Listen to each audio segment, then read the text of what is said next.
Oke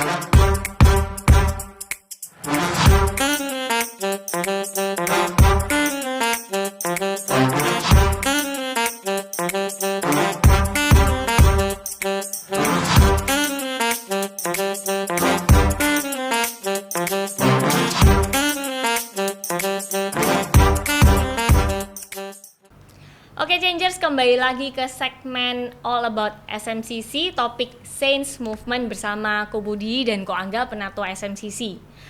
Moto dari SMCC adalah We Believe a Generation Will Be Raised to Bless Cities. Nah, Ko, bicara tentang moto yang ada dan dari apa yang sudah kita perbincangkan tadi, ada sebuah statement bahwa SMCC akan fokus kepada murid dan para pemimpin gitu.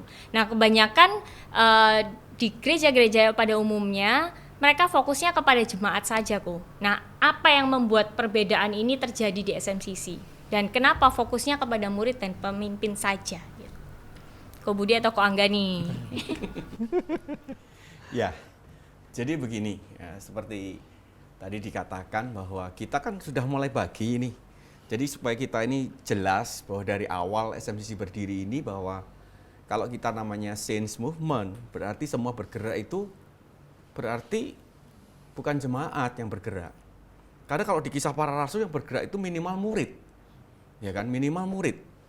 Yang kita lihat bahwa kalau di situ apa nih Ko perbedaan murid dengan jemaat ini Ko? Mungkin bisa dijelaskan. Nah, sebetulnya begini, kalau kita lihat di Kisah Para Rasul memang ada tulisan jemaat ya. Iya. Tapi konteks kata jemaat dengan murid itu sejajar, seimbang. Loh, seimbangnya berbeda gimana? Yesus itu menantang orang itu bukan menantang sebagai jemaat loh. Dia menantang menjadikan murid. Amanat agung itu menjadikan murid loh. Ya, betul. Ya, jadi poinnya gini.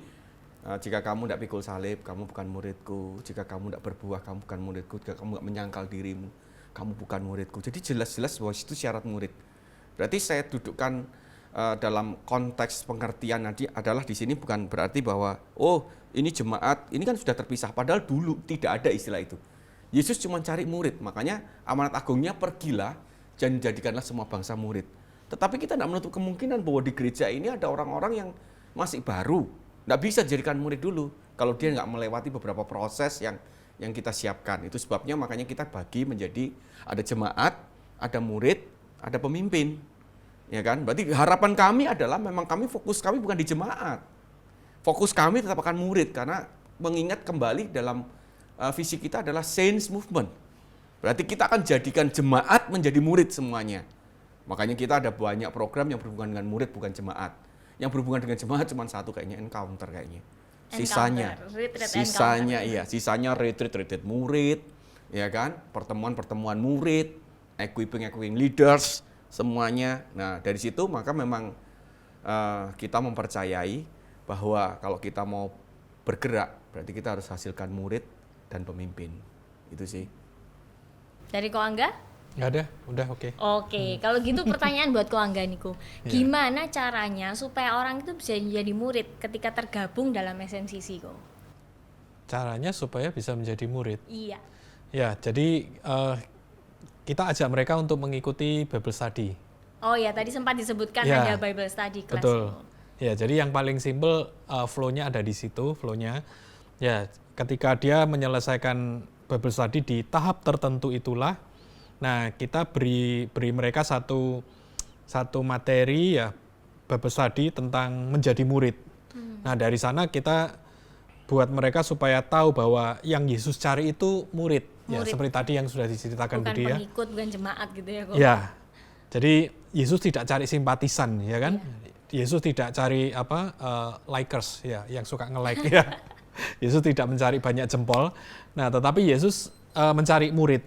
Nah, itu yang harus disingkapkan kepada setiap orang percaya. Ya. Yesus mencari murid itu bukan semata-mata karena kita di SMCC, bukan. Tapi Yesus mencari murid karena memang Yesus mencari murid dimanapun saudara bergereja.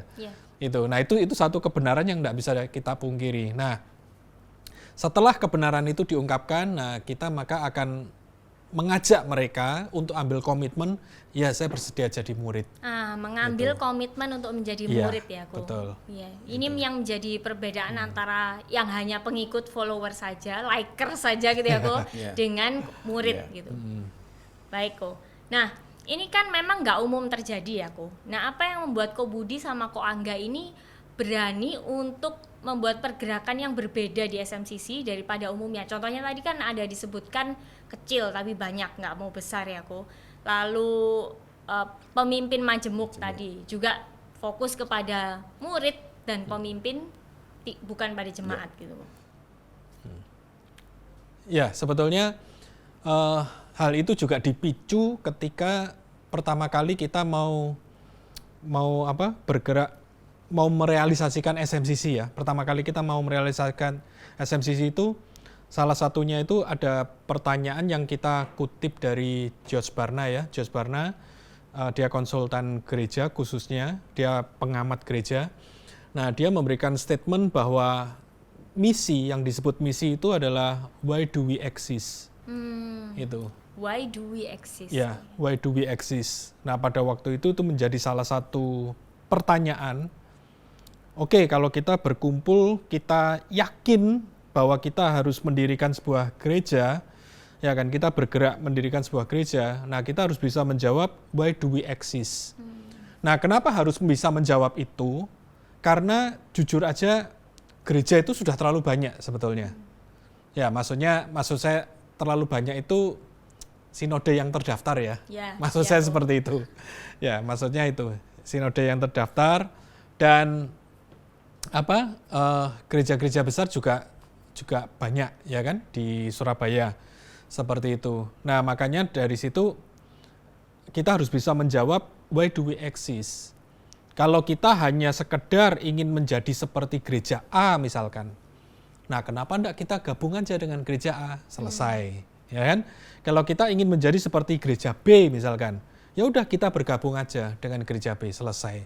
Ya, apalagi sebelumnya kan kita juga berasal dari salah satu gereja juga di Surabaya. Nah, dari situ khususnya Budi ya, dia punya juga network, maksudnya kenalan hamba-hamba Tuhan yang lain. Itu. Nah, di sana pun hamba-hamba Tuhan yang lain itu juga istilahnya menawarkan untuk ayo gabung aja dengan gereja kami. Daripada susah-susah merintis dari awal gitu ya. Benar. Karena tidak bisa dipungkiri bahwa ketika kita merintis sebuah gereja tentunya butuh pengorbanan kan? Betul. Ya, jangan dibalik merintis gereja untuk cari keuntungan. Ya, itu memperdaya itu tadi ya, ya. Betul. Itu akhirnya kita jadi gembala upah nanti ya kan. Nah, tapi justru kita merintis karena kita harus siap untuk berkorban. Nah, oleh sebab itu kita harus bisa menjawab why do we exist.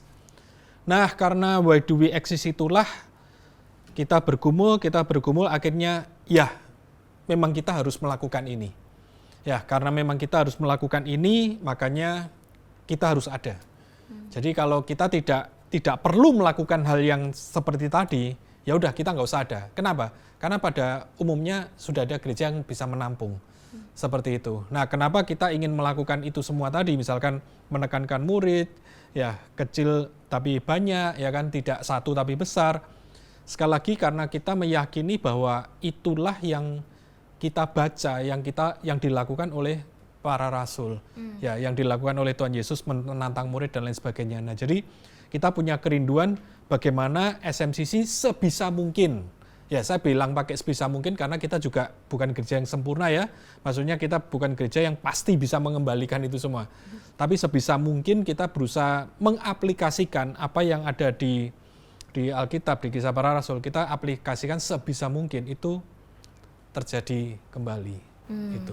Oke, dari Ko Budi? Jadi jangan dipikir gini. Kita tuh berproses itu semua dari awal tuh bertabrakan ya, karena kita juga berasal dari gereja yang pada umumnya tentunya begitu kan, yang tanda petik kepemimpinan tunggal, kemudian besar, kemudian fokusnya jemaat. Yang selalu pertanyaan selalu begitu kalau ibadah raya. Iya, ibadah raya. Jemaatnya berapa? Itu kita perlu shifting loh. Sekian lama bahwa begitu kita tahu kebenaran itu tuh bertabrakan banget di pikiran kita. Kita udah menghitung segala risiko ketika kita melakukan ini, mungkin kita nggak populer, satu. Kedua, mungkin kita akan dianggap itu kok berbeda. Kenapa kok nggak mau seperti itu? Saya pernah ketemu di bandara dengan seorang pendeta, gembala yang saya kenal. Dan dia ngomong, diskusi, nunggu ngambil bagasi itu aja loh. Ngobrol kami tentang kepemimpinan majemuk aja. Dia menentang kok di situ. Wah nggak bisa, bla bla, itu bagus tapi nggak mungkin. Udah. Saya cuma mikir, kamu ngomong nggak mungkin, kami udah hidupnya udah 10 tahun lebih tuh. Kami mau ngomong seperti itu, cuman saya pikir karena cuma ngambil bagasi daripada nanti terlalu lama nggak pulang kan. Jadi saya iyain aja, selesai saya pulang. Karena saya pikir saya mau ngobrol sama dia berhari-hari juga nggak nyambung. Karena buat kami dulu sama, nggak nyambung. Bahwa itu nggak nyaman kok majemuk itu. Susah kok majemuk itu. Terus kemudian nggak besar itu nggak keren kok. Ya, supaya kita nggak terkena sindrom inferior kan. Ya. Kayak kita ini kecil, ya kan? Ya, Sedikit seperti gitu ya, ya. lilin kecil, ya, ditiup angin kecil, di kamar kecil, akhirnya gitu, mati. Nggak suka kecil. Jadi jemaat, kami siap kehilangan jemaat, tapi kami jangan sampai kehilangan murid, kira gitu kan? Karena Yesus juga cari murid. Ya. Jadi itu mengalami kami shifting pergeseran cukup lama ya, sampai akhirnya kami mengkristal bahwa ya ini sekarang yang kami percayai. Nggak peduli dengan apapun yang terjadi, walaupun kami beda, tapi kami percaya ini. Gitu. Oke, kok menarik sekali tadi, kecil tapi banyak itu beberapa kali memang sempat terucap ya kok dari penjelasan yang ada. Nah, bagaimana sih kok bentuk konkret dari kecil tapi banyak di SMCC ini? Ya, jadi kita pakai nama kelompok 120 ya. Kelompok Jadi, 120, ya, jadi bukan cabang gitu ya kok ya? Bukan. Kenapa bukan. kok kita pakai kelompok 120? Kita percaya mereka yang bergerak ini 120. Kalau kita lihat di Alkitab. Waktu pencurahan Roh Kudus 120 orang. Tapi saya masih ingat bahwa tokoh salah satu profesor, kalau nggak salah ini namanya Robert Dunbar atau siapa ya. Itu dia menulis bahwa kebutuhan untuk seseorang untuk bisa bersosialisasi dan berkomunikasi secara efektif itu maksimal cuma 150 waktu itu. Dia ngomong begitu, saya baca di sebuah artikel. Dan itu menguatkan kami, kenapa kami pakai nama kelompok 120. Jadi 120 itu kalau berarti jumlahnya begitu, enggak boleh lebih dari 120. Bahkan kita sering kali 80, 90 udah jadi 2 kan, setelah gitu kan. Udah split multiplikasi lagi. Jadi ke depan bahwa nggak ada ini orang yang akan masing-masing dari kelompok 120 mau gagah-gagahan, kami yang paling banyak. Ya, paling banyak enggak maksimal masih 120, sudah kita pecah sudah jadi 60-60. Misalkan begitu. Pasti. Dan mungkin akan menjadi banyak, kenapa? Karena seperti tadi saya katakan, kita mau kecil. Seperti tadi kan kita ngomong bahwa kalau kita mau bikin supermarket ya Giant, Carrefour gede.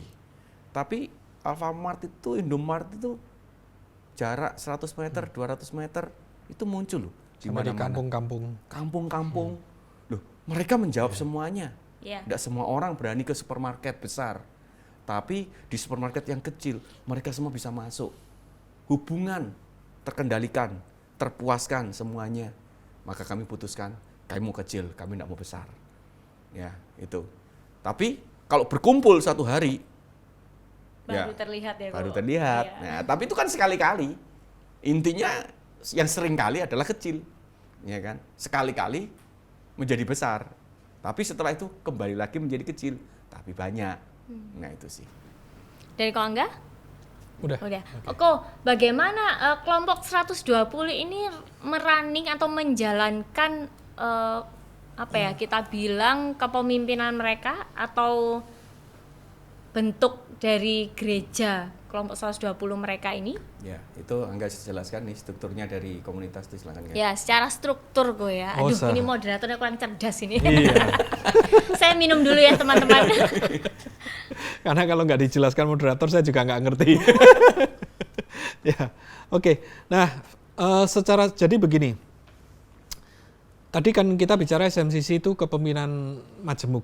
Nah, sebetulnya kita sudah mengaplikasikan kepemimpinan majemuk itu bahkan sampai di kelompok 120, bahkan sampai di komunitas. Ya, susah, memang susah, ya kan? Memang susah. Banyak juga yang berkeluh kesah susah. Tapi bukan berarti atas nama susah kemudian kita tidak berusaha untuk mencoba. Karena sekali lagi keuntungannya sangat banyak. Mungkin itu kita bisa ngobrol lain waktu ya, keuntungan majemuk ya. Yeah. Nah, tetapi dari kelompok 120 itu bagaimana tadi bicara tentang menggerakkannya, ya kan, menjalankannya. Nah, itu mereka adalah 3 pemimpin yang berpikir bersama-sama untuk bagaimana kelompok 120 ini bisa bergerak, bisa running, ya kan, sebagai gereja. Maksudnya sebagai gereja apa? Berarti betul-betul menjalankan ibadah, menjalankan perhatian kepada jemaat semuanya, dan itu ditopang oleh sisi-sisi, oleh komunitas-komunitas. Jadi di SMCC komunitas itu sebetulnya adalah tulang punggung, backbone ya. Dia adalah tulang punggung. Percayalah, tanpa komunitas tidak akan ada SMCC itu. Nah, jadi dalam kelompok 120 itu, kelompok 120 adalah hasil kumpulan dari beberapa komunitas-komunitas. Nah, makanya kelompok 120 ini akan menjadi sangat mudah sekali untuk memperhatikan, untuk running pelayanan dan lain sebagainya, karena memang sudah ditopang oleh komunitas-komunitas ini. Iya, tapi Di memang situ. betul juga kok. Kalau misalkan itu besar banyak, nggak mungkin setiap jemaat bisa terperhatikan dengan baik tanpa adanya komunitas ya, Go ya. Benar. Iya. Sudah tahu kan moderatornya? Iya, luar biasa. Tiba-tiba setelah minum jadi tercerahkan gitu loh. Nah, Ko, tadi disebutkan 3 pemimpin. Itu angka keramat atau berdoa puasa lo dapat angka 3 harus 3 ya, Ko, memang pemimpinnya, Ko ya? Angka 3 itu kan minimal untuk angka ganjil kan. Intinya di situ sih. Ya, meskipun memang kami cuman berdua, kami tidak ganjil. Ya, kenapa kami cuman berdua tidak ganjil? Karena belum menemukan satu yang supaya kami menjadi ganjil. Ya. Di sini kita bertiga ya, changersnya kebetulan ya. Apakah ini? Ya, karena belum Tanda tanda menemukan. maksudnya. Mau jadi penatua berarti. Tua nanti Ko ya. Dulu awal kali waktu kita mendesain SMCC, memang sempat terpikir adanya pihak ketiga, mungkin kasih A, mungkin kasih B, tetapi dalam perjalanannya ternyata yang betul-betul bergumul itu hanya kami berdua. Itu yang betul-betul bergumul. Jadi karena hanya kami berdua, ya udahlah, hanya kami berdua penatuannya. Daripada kita memasukkan satu orang tetapi ternyata tidak satu prinsip, tidak satu visi, ya tidak satu kerinduan, itu akan menjadi berat sekali. Kenapa? Karena sekali lagi mindsetnya kita adalah kita merintis, itu berarti harus siap berkorban. Ya, sebetulnya kalau mau cari keuntungan sih gampang sih. Maaf ya, saya pakai istilah cari keuntungan ya. Dalam arti gini loh, menjadi besar dengan sangat cepat itu sebetulnya gampang. Ya, kenapa gampang ya? Karena dulu kami aktif di pemuda, ya khususnya Budi ya, bukan saya ya. Dia yang mendesain. Sama-sama. Loh, berarti kok Budi di pemuda, kok Angga di petua kok? Nah, Saya di pemuda, ini di pemuda, maksudnya gitu loh. Nah, maksudnya begini sih. Maksudnya kami ini kan lahir dari generasi di mana pelayanan itu banyak sekali bentuknya KKR. Dan bentuk KKR itu adalah bentuk menggalang massa. Seperti itu. Ya, kami lahir dari ministry yang modelnya seperti itu. Nah, jadi istilahnya gini, dalam tanda kutip ya, kami sudah tahu tips dan trik untuk mendatangkan massa dengan cepat yang sangat besar. Iya. Nah, tapi sekali lagi yaitu tadi kan kami berkomitmen, enggak lah, why do we exist? Ya kan, kami tidak mau melakukan itu semua. Nah kita tidak mendapatkan orang ketiga. Nah, makanya kami tetap 2. Nah, tetapi ketika diaplikasikan di SMCC, memang kita minta supaya minimal 3. Intinya apa sih? Supaya terjadi sebisa mungkin keobjektifan ya. Karena kalau 2 bisa saja dengan mudah sekali. Ada 2 kutub ya, kok tarik menarik. Itu negatifnya, bisa saja 2 kutub tarik menarik sehingga tidak pernah sepakat. Atau demikian juga kong kali kong. Apa ya bahasanya ya? Ya, bersekutu dalam arti negatif ya. Ya kan, udah pokoknya ini. Ya, jadi ketidakobjektifan terjadi. Nah, harapannya dengan dimunculkan orang ketiga itu bisa menjadi penyeimbang. Di situ sih. Itu jumlah terkecil untuk ganjil. Tapi nanti ke depan menjadi 5, 7, bisa sekali. Wow, Ya, luar ya. biasa. Seperti kalau kita bicara penatua, kita sudah memandang ke depan, ini pasti akan bertambah. Itu akan bertambah. Bisa saja misalkan 9, 10 bisa. Oh, bisa saja. Sangat bisa. Oke, Gitu. Ko. Nah, kalau dari Ko Budi sendiri bisa cerita kelompok 120 yang sudah ada sekarang ini, Ko, mungkin. Yang jelas kita dulu dari awal berdiri kan cuma 1 ya. Lalu terus berkembang, saat ini di Surabaya ada 8 kelompok 120. Sudah ada 8 Ada kelompok 8, 120 ya. ya. Jadi ditambah ini sekaligus yang paling baru ini dari luar kota, di Kupang. Luar pulau. Ya, luar pulau lah, lebih tepat gitu. Jadi Luar kita pulau. Di mana kok tepatnya kok? di Kupang. Di Kupang ya. Ya, oke, di Kupang ini NTT. sendiri ingin saya jelaskan, jadi mumpung sekalian ya, bahwa kita tidak pernah punya rencana kok di luar kota itu. Tidak pernah ada sama sekali perencanaan kami berdua untuk membuat SMCC ini di luar kota sebetulnya. Tapi ini karena kebutuhan, karena kita punya sekolah, dan di sana ternyata mereka yang lulus, mereka tidak ada yang cover lagi ketika mereka kuliah, makanya gara-gara itu. Dan mayoritas jemaat kami adalah orang-orang dari sekolah yang kami punya di sana, bukan karena apapun, karena kami mau cover mereka. Kasihan kalau mereka nggak di cover, udah dibimbing 3 tahun, keluar mereka hidup kembali seperti pengaruh lingkungan ya, bisa kembali lagi. Buat kita, waduh sayang banget investasi yang kita lakukan. Makanya sebetulnya ini kasus khusus ya, kalau yang di Kupang ini kita Karena dari berdiri. siswa SMA itu Iya, tadi aku ya. iya. Dan lagi mereka adalah anak muda dan mahasiswa, semuanya mahasiswa kami yang ya, jadi itu betul-betul gereja mahasiswa di sana. Gereja mahasiswa. Nah, kok antara kelompok 120 dengan kelompok 120 yang lain, yang satu dengan yang lain maksud saya, itu apakah ada perbedaan atau memang harus sama semua? Sama di value, sama di visi, tapi cara bisa berbeda. Kenapa? Karena beda, karena segmennya beda-beda kok yang kita ada ini. Segmentasi apa aja Ya, kok? segmentasi contohnya misalkan ada yang fokusnya ke mahasiswa semuanya, misalkan itu seperti ada di Siwalan Kerto ada Star sama OC, Kelompok Overcomer. 120 Ya, Star dengan OC. Overcomer ya, Ya, OC. kemudian yang masuk sampai ke pelajar dan mahasiswa itu ada Next misalkan. Lalu yang keluarga, semua family ada Faith.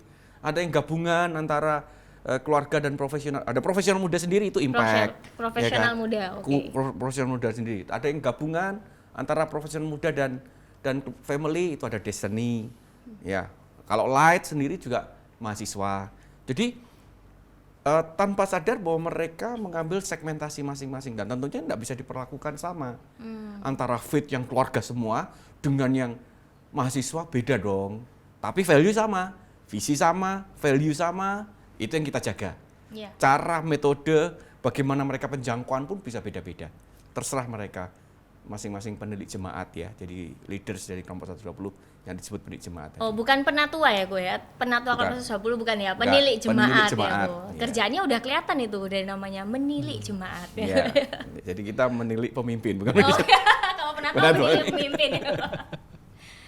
Oke, Go. Nah, terlihat dari pembagian segmentasi kelompok 120 yang ada ini mayoritas sepertinya orang-orang muda gitu ya. Ko Budi dan Ko Angga ya kan. Iya. Nah, kok kenapa tertarik dengan segmentasi anak muda? Karena kan anak muda itu terkenal dengan suka berontak gitu kok. Terus sok tahu misalkan ini yang jelek-jelek semua ya kayak yang saya sebutin ya kayak gitu. Kenapa kok dengan anak muda ini kok memang? Jadi gini, tidak bisa dipungkiri bahwa background kami ini pelayanan anak-anak muda, background kami. Ya, pelayanan anak muda, bahkan bisa dikatakan pertama kalinya saya berkomunikasi dengan Budi ini di parkiran kampus. Waktu itu. Wow, Ya. sungguh menarik kok tempatnya kok. perjumpaan. Perjumpaannya di parkiran Di tempat kampus. parkir. Iya. Ya, di parkiran kampus itu pertama kalinya kami buka komunikasi, meskipun kami sudah segereja pada waktu itu. Ya, kenapa? Karena ada kepentingan untuk pelayanan kampus, seperti itu. Nah, itu tidak bisa dipungkiri bahwa background kami seperti itu, sehingga kami punya banyak sekali pengalaman itu pelayanan dengan anak-anak muda. Dan dari situ kita bisa melihat bahwa begini, yang pertama anak-anak muda itu sangat dinamis. Sangat dinamis baik untuk bergerak maupun dinamis dalam paradigma. Ya. Nah, sedangkan SMCC ini mengusung paradigma baru yang katanya aneh tadi. Paradigma aneh istilahnya begitu kan. Sehingga butuh sesuatu yang dinamis untuk Iya. itu ya. Sehingga kita butuh sekali istilahnya gini. Siapa sih yang mudah sekali untuk siap menerima paradigma yang baru? Ya, maaf dalam hal ini anak muda lah pemenangnya. Ya. Untuk angkatan tua jujur aja rada susah seperti lebih itu. susah berubah gue ya. Ya, nah padahal fokus kita adalah kita ingin mengajak untuk bergerak. Sekali lagi, anak-anak muda punya dinamikanya untuk bergerak dan anak-anak muda punya kirbat baru untuk siap menampung, ya lebih siap untuk menampung paradigma-paradigma yang baru. Dan anak muda lah yang juga kita lihat di kitab Yoel ya, kitab Yoel, lalu terjadi di hari Pentakosta, nah di mana Tuhan pun siap mencurahkan untuk bergerak bersama dengan anak-anak muda. Nah itu yang membuat kita, udahlah kita siap bergerak dengan siapa, ayo kita bergerak. Dan itu sudah pasti notabene apa? Anak-anak muda. Apalagi sekali lagi tanpa maksud mengesampingkan yang lebih tua, ya tanpa maksud mengesampingkan itu. Kita punya ruang ibadah, kok ya tiba-tiba ada di lantai 3 juga. Tanpa lift lagi. Ya, tanpa lift lagi. Tanpa lift ya, kok naik tangga, Iya. olahraga dulu ini. Nah, sehingga tanpa disadari secara alamiah itu juga menjadi seleksi alam gitu. Waduh. Seleksi alam bahwa yang bersedia untuk ibadah bersama dengan kita ya tentunya yang bersedia naik sampai lantai 3. Oh, Itu. gitu. Jadi sekali lagi tanpa ada maksud mengesampingkan yang tua ya, enggak ya, tanpa ada maksud untuk itu. Tapi setidaknya mereka yang bersedia naik ke lantai 3 hanya yang energik, itu aja. Jadi meskipun usianya sudah tua, tapi kalau dia energik, oh dia pasti akan naik. Berjiwa muda Iya, gitu ya, Ko. betul, dia pasti akan naik. Loh, karena memang terbukti. Iya, Ada yang lebih tua dari kami berdua, tetapi cukup energik, bersedia naik, ya kan? Nah itu pasti bisa bersambut dengan kita. Itu. Tapi kalau memang sudah tua, pemikirannya tua, aduh, sekali lagi tanpa ada maksud mengesampingkan, seleksi terjadi dengan sendirinya. Itu iya, sih. iya. Ya, jadi kita berpikir yang pikirannya tua ya. Karena kita menolak muda. Ya, padahal sebetulnya kita ini udah setengah abad, saya udah hampir mendekati. Ya, Aduh, udah. Ko, jangan buka di sini kok. Iya. Jadi kita merasa muda aja. Ini ke depan bahwa kalau kita nggak buka keran untuk penjangkauan untuk yang muda lagi, one day satu hari akan jadi gereja tua juga. Dan ini sebuah peringatan buat kita sih. Ya berarti kalau nanti sudah mulai ada liftnya berarti udah bukan gereja anak muda lagi. Wah, itu kan sebabnya SMCC nggak mau beli lift ya, Changers ya. Supaya seleksi alam terjadi ya. Kecuali kami sudah tidak bisa naik, apalagi di LCC. Ayo, berapa? 4 lantai, 5 lantai. Tanpa lift, nah, hebat kan? Nah itu kan. LCC itu gedung barunya SMCC nantinya. Iya. Ya. Loh, Iya, tapi tapi bisa apalagi- orang berpikir kita nggak punya duit, nggak bisa beli lift. Jangan-jangan, nah, nggak tahu. Loh, tapi apalagi dengan kondisi new normal lebih baik tanpa lift loh. Lebih sehat gitu kok. Iya, Oh, loh iya ruangan kan tertutup. nanti mencetnya Oh, ya iya, kan. bener banget. Terus kalau liftnya kecil gimana, ya kan? Ya udah back to Nah, nature memang naik iya. tangga ya. Bisa olahraga. Bro. Iya olahraga, ya kan? Iya, itu. Kayak Oke. Rio itu bagus itu kalau naik tangga, ya kan? 10 kali kok. Nah, pertanyaan terakhir aja kok untuk menutup segmentasi kali ini, apakah SMCC itu akan melebarkan sayap ke kota-kota lain setelah Kupang gitu kok. Surabaya, Kupang, lalu akan adakah di kota Iya. lain? Sekali lagi bahwa kami tidak punya rencana untuk punya mimpi untuk bahwa SMCC harus ada di setiap kota. No, itu bukan mimpi kami. Tapi kalau seandainya kami ada di sebuah kota, tentunya silahkan bertanya, kami punya alasan yang tepat. Seperti di Kupang. Jadi tidak ada mimpi kami bahwa kami berdua bahwa SMCC harus ada di setiap kota. Tidak. Bahkan mimpi kami dari awal bahwa SMCC cuma ada di Surabaya. Jadi seandainya nanti muncul di kota yang lain, pasti kami punya alasan dan kami sudah bergumul, kami sudah sepakat bahwa harus ada di sana. Jika itu tidak ada, hanya sampai cuma hanya di Kupang, ya memang berarti memang Tuhan tidak mengatakan apapun buat kami untuk apa sih? Ukuran keberhasilan gereja kami bukan berapa banyak cabang atau gereja kok. No, bukan itu. Berapa banyak pemimpin yang kami lahirkan. Nggak peduli kami hanya di Surabaya. Banyak kami pemimpin yang sudah mereka pergi ke luar negeri, ke seluruh Indonesia. Buat kami udah cukup itu. Lalu mereka bergabung ke gereja lain, cukup buat kami. Jadi kami nggak ukurannya bukan berapa cabang, nggak. Tapi kalau seandainya satu hari muncul, pasti kami punya alasan dan kami diskusi, kami udah sepakat. Pasti ada sesuatu yang bisa kami jawab seperti di Kupang. Itu aja. Oke, terima kasih banyak buat Ko Budi dan Ko Angga buat bincang-bincangnya hari Sama-sama. ini ya. Changers, akan ada banyak lagi segmen-segmen yang menarik di All About SMCC. Jangan lupa untuk subscribe YouTube SMCC Indonesia dan ikuti terus segmen-segmen menarik seputar SMCC. Oke, sekian untuk segmentasi hari ini. Saya Terry, undur diri. Jangan lupa cuci tangan, pakai masker, jaga kesehatan. God bless you.